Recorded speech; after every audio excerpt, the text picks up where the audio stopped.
Well, our sports reporter Simon Burke is in Paris for this weekend's final. Thank you so much, Simon, for your time. Now that the noise is over around Mbonambi, let's talk about, the recent announced South African rugby squad and just the key players or notable inclusions that have generated much interest, from fans and analysts.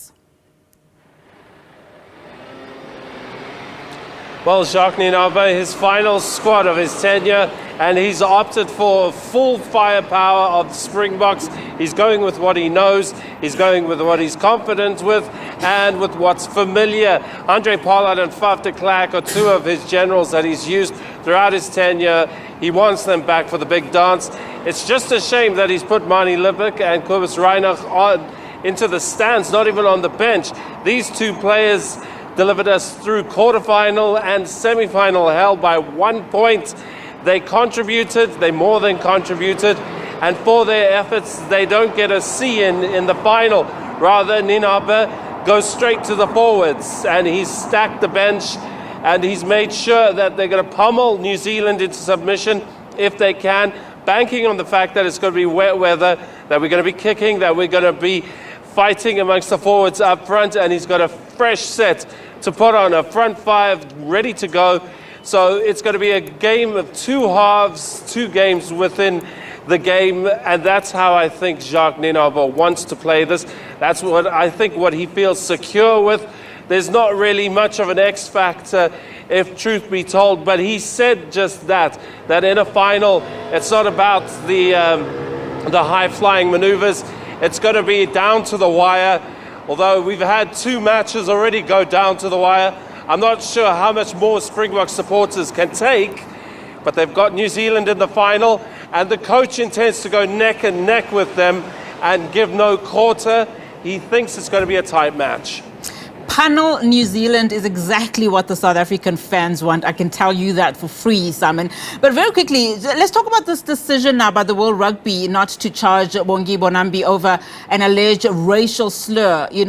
How significant is that? And can you elaborate on the details of this incident, the investigation, and of course the implications of World Rugby's insufficient evidence, as they say?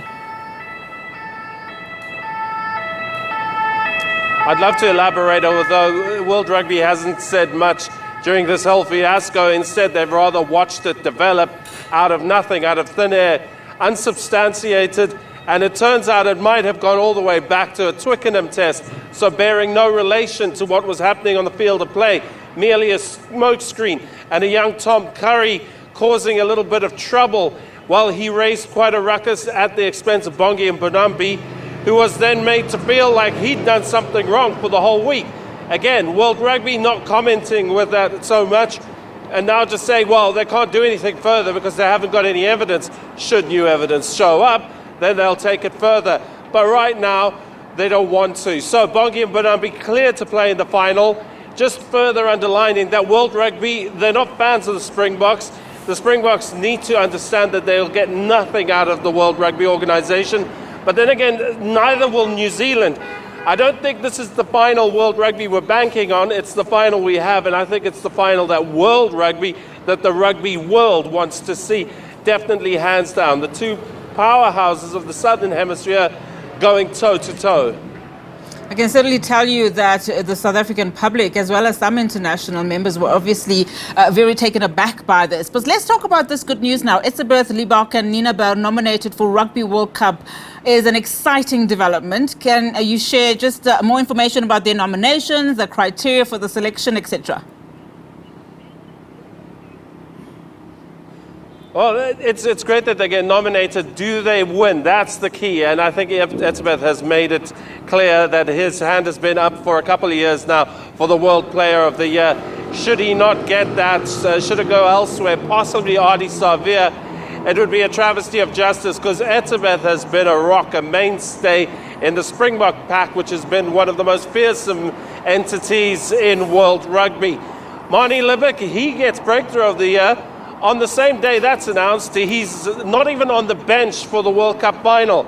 Again, I was scratching my head how that came about, because you really would think it's Manie Libbok's creating that could be a difference against New Zealand. So he's got a high there, a nomination for an award for hard work done, but on the biggest match potentially that he may ever be involved with in his playing career, he's been told to take a back seat, that the team comes first, that the country comes first.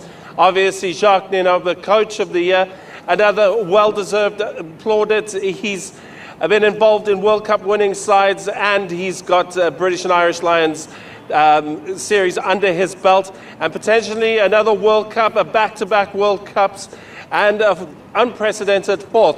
So it is the South Africans reaping what they sow. They've been the epitome of excellence for years now under the tag team of Jacques Nienaber and Rassie Erasmus, it has to be said. And this is what happens when all of that comes together. Simon Burke, thank you so much for that update. Of course, Simon Burke coming to us live from Paris. Of course, everybody waiting with bated breath to see how South Africa will fare against New Zealand tomorrow evening. He says it's down to the wire. I don't know how many of us can take that. But anyways, good luck to the Bokke for us.